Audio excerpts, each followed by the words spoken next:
Final battle. Kenya Defense Forces plan operation to free hostages at the Westgate Mall after a 48-hour siege. We bring you detailed coverage of the unfolding events from Nairobi.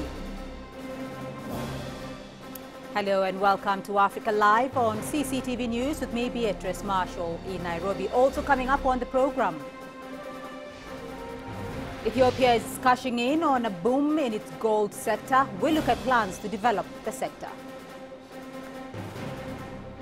And Manchester City mercilessly thrashed neighbours Man United in an eagerly awaited EPL encounter.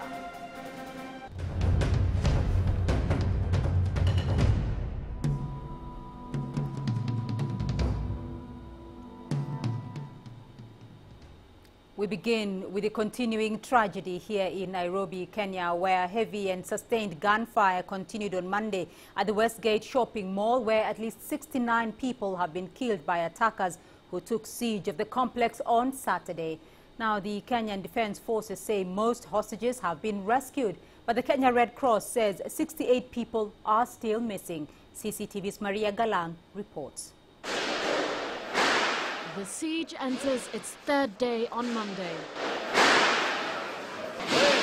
Heavy sustained blasts of gunfire for 5 minutes, followed by a lull.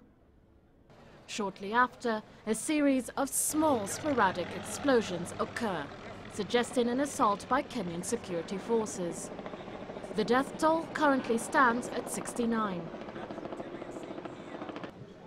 Kenya's military had earlier said on its Twitter feed that it was making every effort to bring the siege to a speedy conclusion. What I would like to tell Kenyans is that most of the hostages have been released and the rescuers and the Kenyans have taken control of the entire building.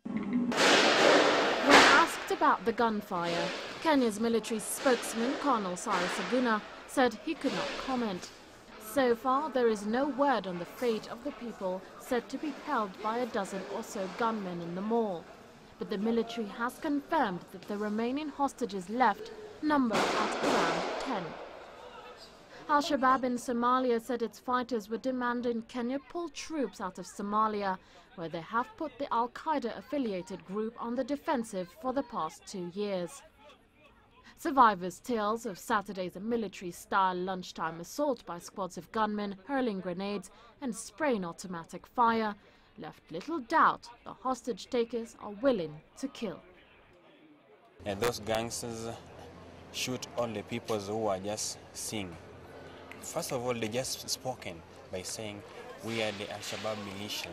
Yeah? The government of Kenya have sent their soldiers to kill our people. So we're just coming back to revenge to those what happened to their countries. At 5 p.m., the soldiers entered inside. At 5 p.m., so the soldiers entered inside, and they're just shooting randomly there. Yeah? They're just shooting randomly. And then I had the number of the manager, and I called him, and we informed him that we are at this particular point. So if the soldiers are coming in, they have to recognize we are the stars, but we are not the gangsters. As the hostage crisis continues, Kenya's President Uhuru Kenyatta and the country's military seem confident that they are in control of the situation, and it's only a matter of time before they bring the assault to a conclusion. Maria Galang, CCTV. Well, CCTV's Penina Karibe is standing by outside the Westgate Mall shopping center. She joins us now live. Penina, it is day 3 of the hostage crisis, still ongoing. What is the latest on the ground?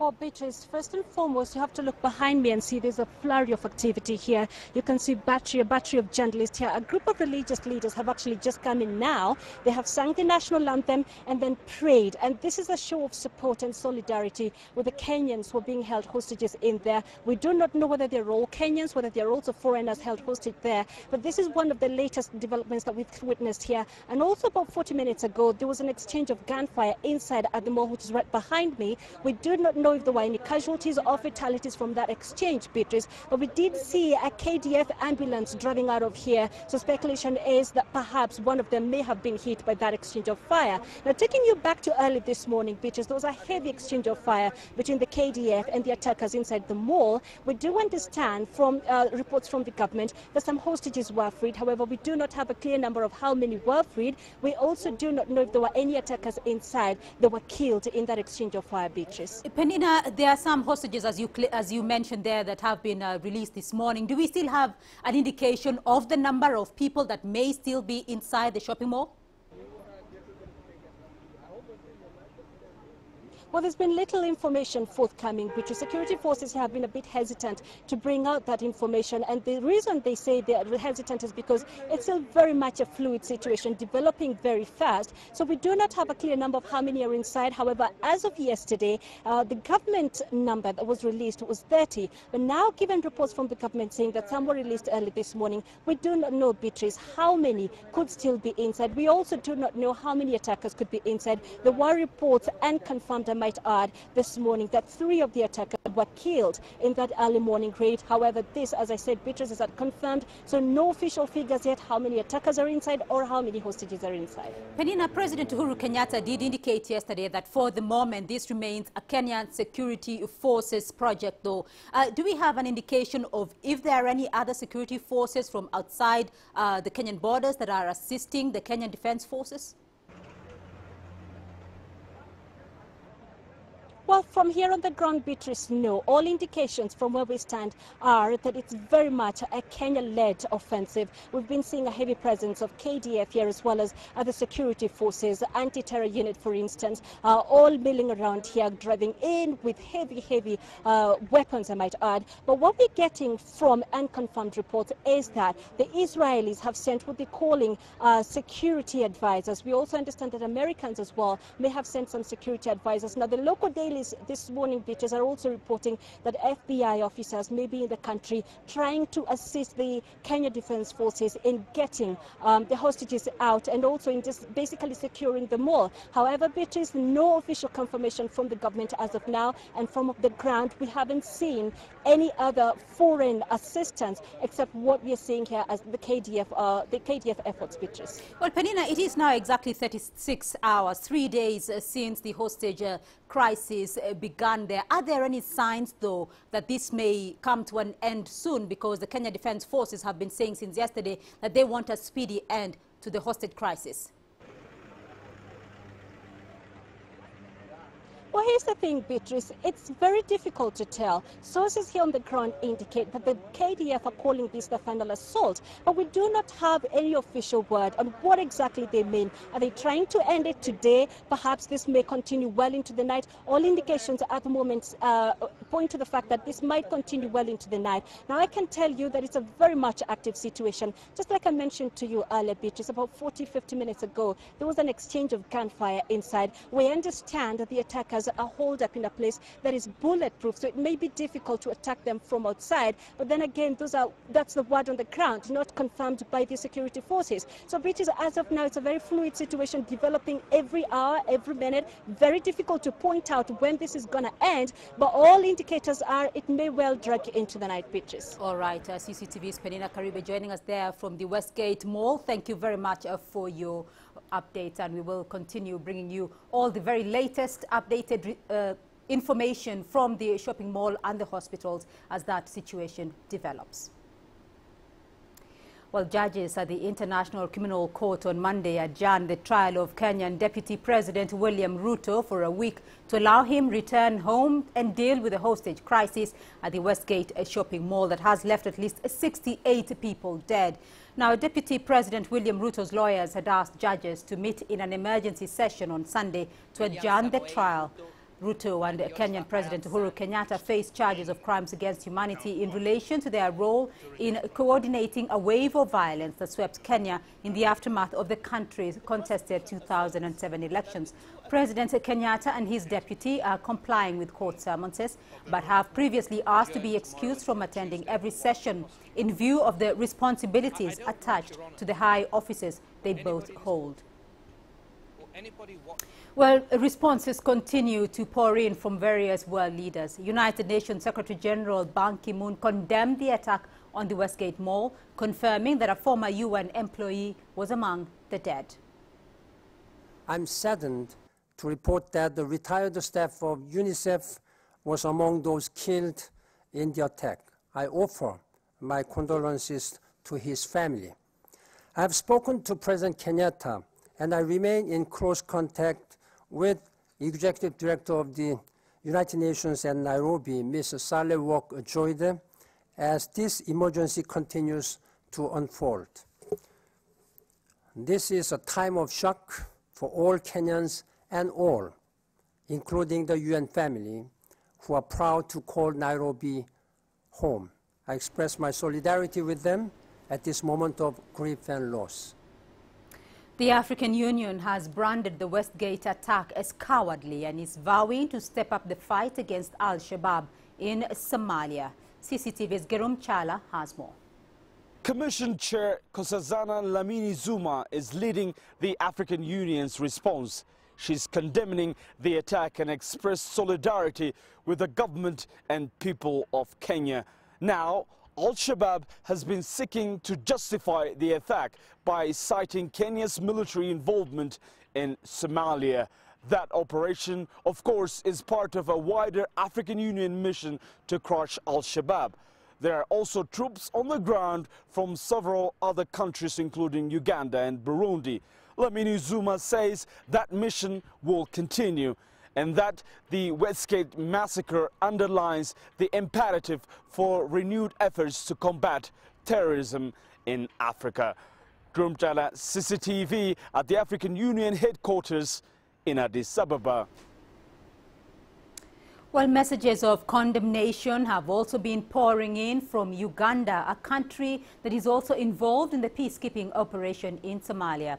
It has warned other East African countries that could now be targets. CCTV's Isabel Nakiria reports from Kampala. Primitive, desperate, cowardly, that's how Uganda is describing this attack on its eastern neighbor. And it's offering support to help free those still held inside Westgate. Uganda too has paid a high price for its military involvement against Al-Shabaab in Somalia. More than 70 people were killed in Kampala by Al-Shabaab bombers back in 2010, the first known Al-Shabaab strike outside Somalia. Uganda's military fears Westgate could herald more attacks. It's issued a security alert for the entire East Africa region. Isabel Nakiria, CCTV, Kampala. And there have been messages of support from across the continent, and one too from Rwanda. President Paul Kagame says Kenya will overcome the crisis. This from CCTV's Jen Keo in Kigali. Well, as you know, Paul Kagame is a frequent user of Twitter, and he, the president, is known to actually write what he tweets, some of it quite cutting. Now, this time, President Kagame has reached out to the Kenyan nation, and he says Rwanda stands in solidarity with Kenya and Kenyans. His message of encouragement ends by saying that the Kenyan spirit is strong and will prevail.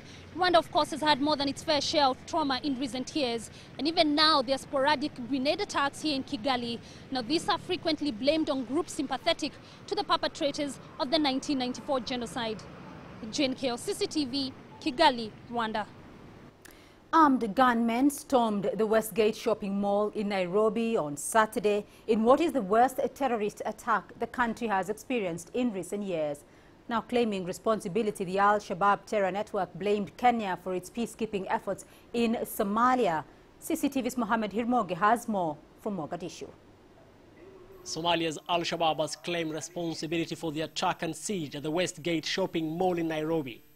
In an audio message posted to a website linked to the group, Al-Shabaab spokesman Ali Mohamud Rage said the attack was in response to the Kenyan troops' presence in southern Somalia. Kenya invaded our country in October of 2011. We have warned Kenya on numerous occasions. This is a revenge response. Al-Shabaab Mujahideen have today at noon attacked a shopping center in Nairobi that is important to Kenya. The message was the same in the group's Twitter feed, at times gloating over the attack. Somali President Hassan Sheikh Mohamud expressed solidarity with the Kenyan government. In a press release from Villa Somalia, Mohamud said, We in Somalia know only too well the human cost of violence like this. Al-Shabaab have said it has warned the Kenyan government on numerous occasions over the Kenyan forces' peacekeeping mission in Somalia. Somali government officials, however, allay fears that this attack might strain the relation between the two neighboring countries. This will definitely bring the two countries closer, because now we have a common goal, and that is to stabilize the region and make sure that this type of act does not take place whether it's in Kenya or Somalia. The only way that can happen is for the two countries to cooperate. When it comes to intelligence. The Somali militant group Al-Shabaab, which Kenya blames for numerous bombings and grenade attacks, had earlier threatened to strike again. Mohamed Irmogi, CCTV, Mogadishu.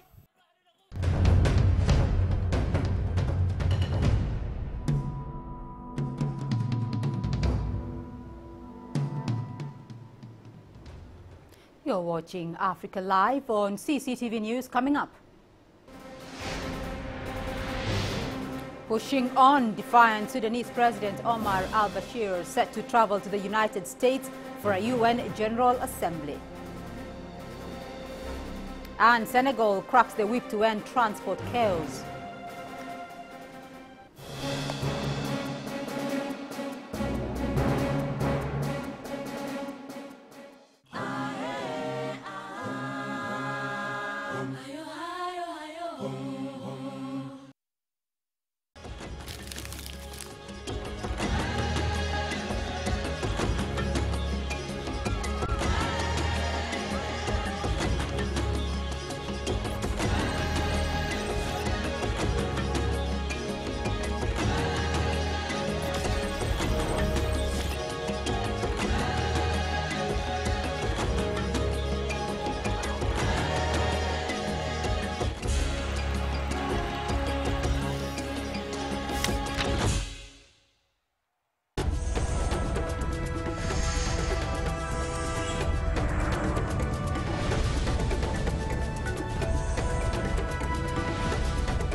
Sudan's President Omar Hassan al-Bashir, wanted by the International Criminal Court on genocide charges, said Sunday he planned to attend this week's UN General Assembly and had already booked a hotel in New York. Washington has led calls for President Bashir to face international justice over bloodshed in the now decade-old conflict in Sudan's Darfur region. A senior State Department official said last week that President Bashir would not receive a warm welcome if he traveled to New York. President Bashir said he was not worried about the U.S. authorities would arrest him, as demanded by human rights groups, because Washington is not a member of the ICC. A State Department official speaking on condition of anonymity said the department had received a visa application from President Bashir.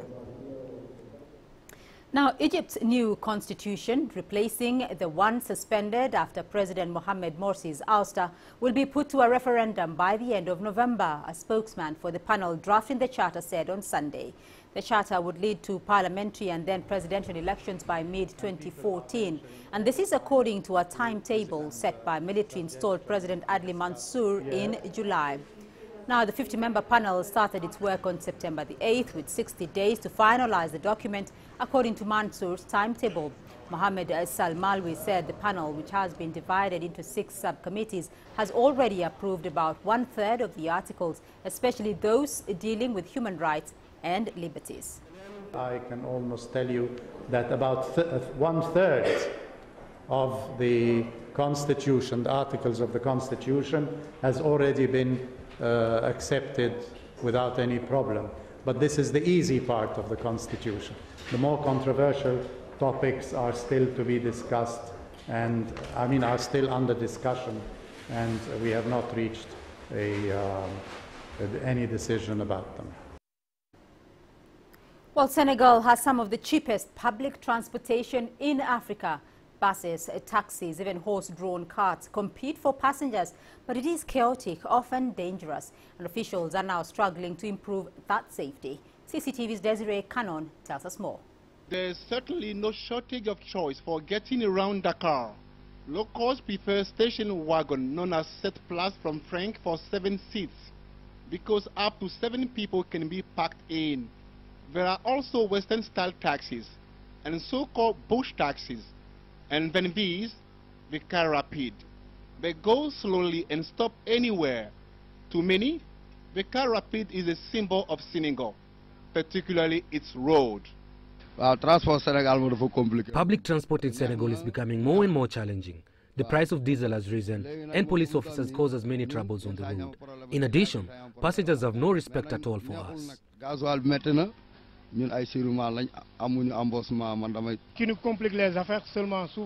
The problem we have here is that we're packed into vehicles and there's no way we can sit well. We don't trust each other in car rides because of thieves and pickpockets. Like many other African cities, Dakar's transport system struggled to keep up with its growth, the result being a free-for-all. Many vehicles lack adequate windscreen, lights, and even brakes. Fatal accidents are common. This is due to the fact that some vehicles are very old and the stock must be changed. Some road infrastructure, safety and driving behavior should also be improved. The government is currently working to remove all unroadworthy vehicles from the country's public transport system. Donc globalement, l'État prend vraiment le problème en main pour renouveler le parc. That's likely to be a long process and changing aggressive driving habits too, but there is one alternative. When public transportation goes on strike here in Dakar, we take horse-pull taxis. It may be slower, but at least passengers are more likely to get to their destination in one piece. Désiré Canon, CCTV, Dakar, Senegal. And we are receiving reports of an explosion inside the Westgate shopping mall in Nairobi, where the hostage crisis there has gone into day 3. Well, let's get more from CCTV's Penina Karibe. Penina, if you can hear me, can you tell us what is going on there? We are receiving reports of an explosion there. Well, we will be speaking to Penina Karibe in a short while. We are receiving reports, as I mentioned, of an explosion. That detail yet to be confirmed. We will cross over to the Westgate Shopping Center in a moment to hear more from CCTV's Penina Karibe. Well, at least 69 people have so far been killed by the attackers who took the siege of the complex on Saturday. The Kenya Defense Forces are leading the operation to try and rescue the hostages who are still inside the shopping mall. 175 people have so far been treated and injured and treated in various hospitals across the city of Nairobi. 1,000 people have been rescued since Saturday. Penina Karibe is now on the line. Penina, can you hear me? What can you tell us? Well, Beatrice, I can tell you, since we last spoke, there's been a lot of developments here. We've had huge explosions. We are seeing a thick cloud of smoke billowing up from the Westgate Mall. Of course, all indications are that perhaps the attackers in there, there was report, Beatrice, that they had gripped the place with explosives.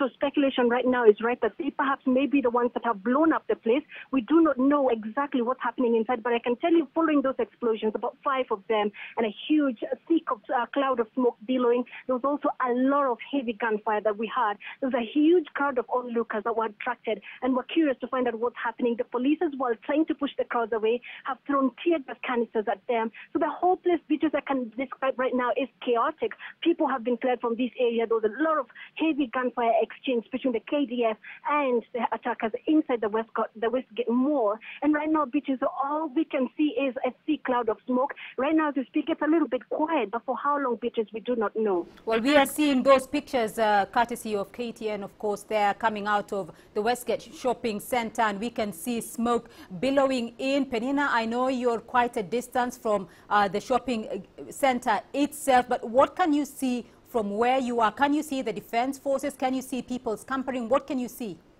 Well, I can tell you, the first thing I can describe to you, Beatrice, is that the whole place is deserted. I don't know if you can hear that explosion right now. There's also a loud explosion that has just gone off as I was talking to you. I can see a huge cloud of smoke, just like you said, from where I'm standing. All the journalists here, Beatrice, have scampered for safety. There was a huge crowd of journalists here that was shooting and streaming these pictures live. And right now, everybody has cleared, hiding behind their OB vans. The huge crowds that were here have been dispersed by police. I cannot see any sign of the KDF or any other police officers from where I'm standing, Beatrice. So indications are perhaps they've gone inside as well to just try and give a boost to those that are attacking or fighting the attackers from the mall, Beatrice.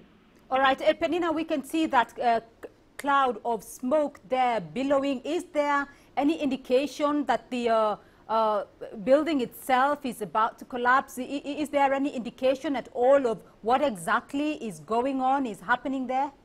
Well, from where I'm standing, Beatrice, it's quite difficult to see the building itself because there is a building right next to Westgate Mall that is under construction. It's quite tall. So from where I'm standing, it's difficult to get a clear view. But I could tell you, Beatrice, that all indications are that the Westgate Mall could be on fire right now, going from the thick, dark smoke that I can see, going from the sound of the explosions that we've had, who are very, very heavy. Obviously, that's an indicator that whatever explosives have been used in there are quite heavy and quite strong. So it's difficult, Beatrice, to just paint a picture for you right now of how that building is, the state of the building. But I could just get an indication from what I'm seeing that it definitely is on fire, Beatrice. All right. Penina Karibe is bringing us the details there from the Westgate shopping mall.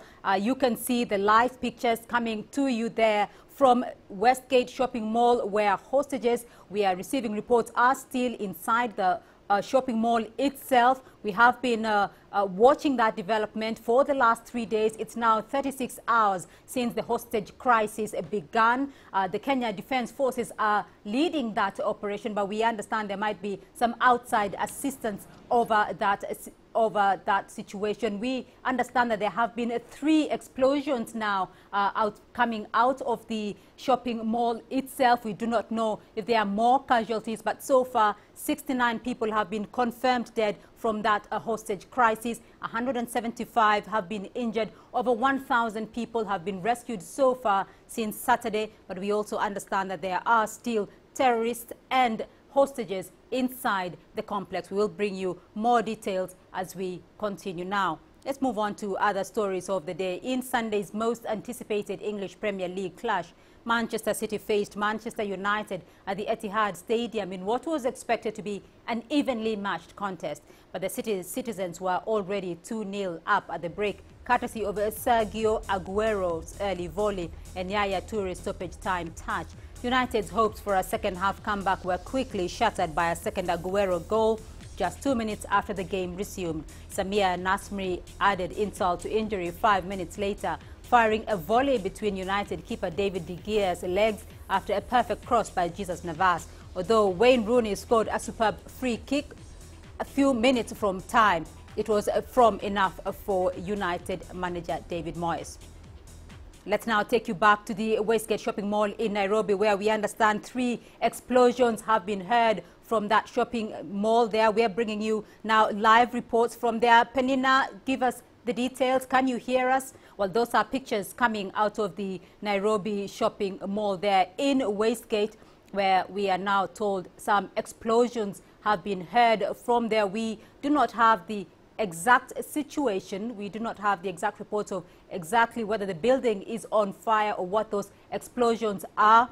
President Uhuru Kenyatta will be addressing the press in a short while. We will bring you the details of that shortly. But those are pictures, live pictures coming to you from the shopping mall. 3 explosions have been heard in the last 5 minutes coming out of the shopping mall. The Kenya Defense Forces have ringed the place. Penina, if you can hear me, what can you see? What can you tell us? What is going on?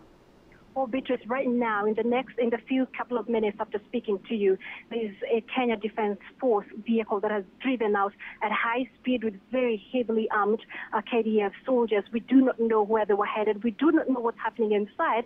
But now we can start to see the first signs of the police officers coming to where we are, Beatrice. Let me just paint a picture for you where we are. We are not allowed inside the compound of the Westgate Mall. We are camped outside at the very end, at the entrance towards the compound of the Westgate Mall. And between us and the mall itself, there are quite a number of buildings, so we cannot get a clear view of the building. But now where we are, we as journalists, we're now starting to see police coming our way. They're clearing the way. So we're obviously expecting that perhaps there's some of them that have been injured, maybe being rushed to hospital. But there's also a very thick cloud, as I mentioned, of smoke coming from where the mall is, Beatrice. We do not know yet what's going on inside. It's quiet now, at least for the last few few minutes, it's been quite bitter. But now there's a beehive of activity. The security presence here now getting more and more heavy. A lot of movement in and out. We're suspecting maybe perhaps just trying to secure the area all round, maybe trying to rush those who've been injured to hospital, Beatrice. That's what they're seeing at the moment. All right, CCTV's Penina Karibe bringing us the latest